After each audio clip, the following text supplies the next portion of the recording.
मुख्यमंत्री ने प्रदेश में भाजपा सरकार के 1 साल पूरा होने पर प्रेस कॉन्फ्रेंस कर सरकार की उपलब्धियां गिनाई।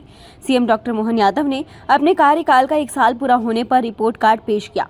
भोपाल के कुशाभाऊ ठाकरे सभागार में आयोजित एक प्रेस कॉन्फ्रेंस में मुख्यमंत्री ने बीजेपी सरकार की उपलब्धियां गिनाई।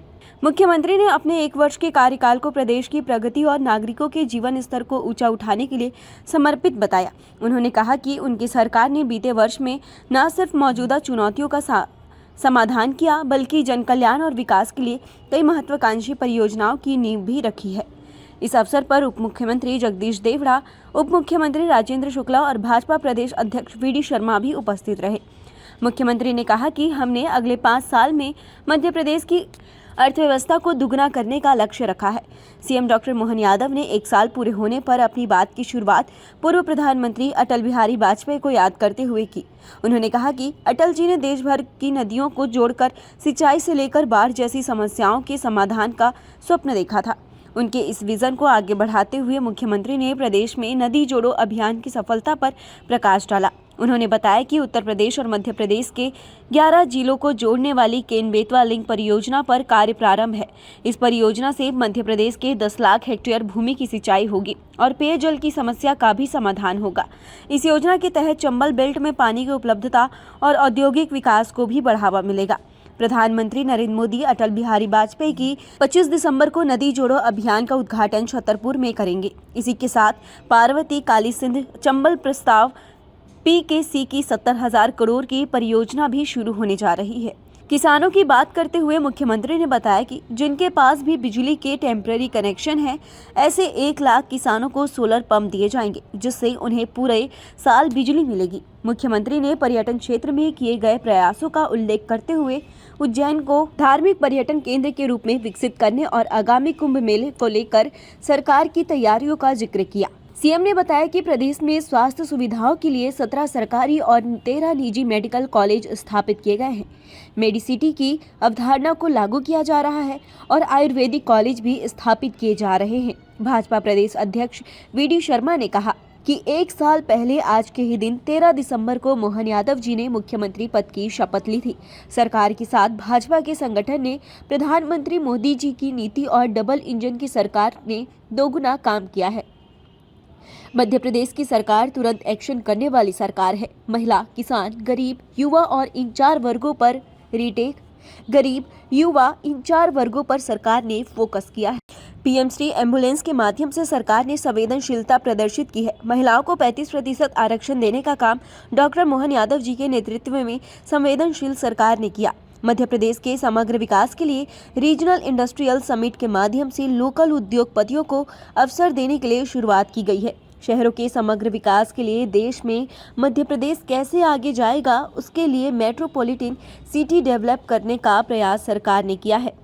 हमारे रायसेन, सीहोर, भोपाल, विदिशा, होशंगाबाद के मित्रों के साथ दिन में हमारा एक कार्यक्रम होने वाला है, जिसमें रातापानी टाइगर रिजर्व बहुत लंबे समय से अटका हुआ था।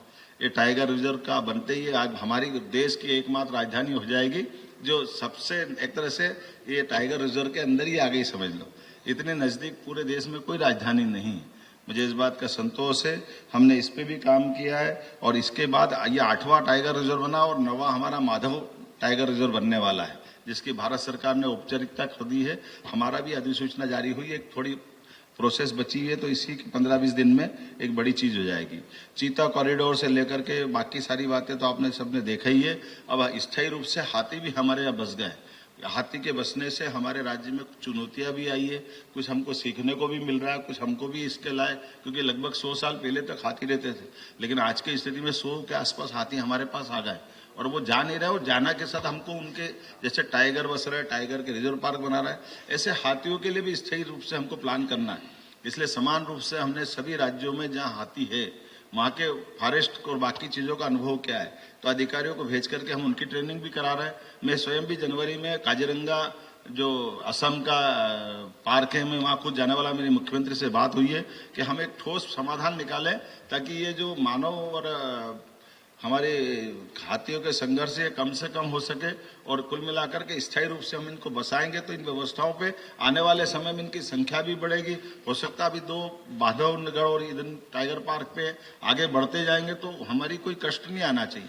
मैं उम्मीद कर रहा हूं कि जिस प्रकार से हमने रेस्क्यू सेंटर बढ़ाने का निर्णय किया कि हमारे हर संभाग में जहां हमारे रिजर्व पार्क है उनके आसपास में हम रेस्क्यू सेंटर भी बढ़ाएंगे ताकि इनकी कोई कष्ट आता है तो उसका इलाज भी समाधानकारी हो और कुल मिलाकर के हमारी जो वन्य जीवों के प्रति भावना, उस भावना में हमारी सद्भावना और ये खासकर संवेदना भी जुड़ी दिखाई दे। कानून व्यवस्था को लेकर के पहली बार वारंट और सम्मन तामील करने के लिए ई वारंट की बात कही। जो इन्वेस्टर समिट है, ये एक महत्वपूर्ण काम हमारी सरकार ने मुख्यमंत्री जी के विजन के साथ कि समग्र मध्य प्रदेश का विकास कैसे होगा, माननीय मुख्यमंत्री जी उसकी डिटेल चर्चा आपसे करेंगे। लेकिन मैं ऐसा मानता हूं कि हमारी सरकार ने एक महत्वपूर्ण भूमिका समग्र विकास की परिकल्पना को साकार करने की एक पृष्ठभूमि इन इन्वेस्टर समिट के माध्यम से माननीय मुख्यमंत्री जी ने उस विजन के साथ की है।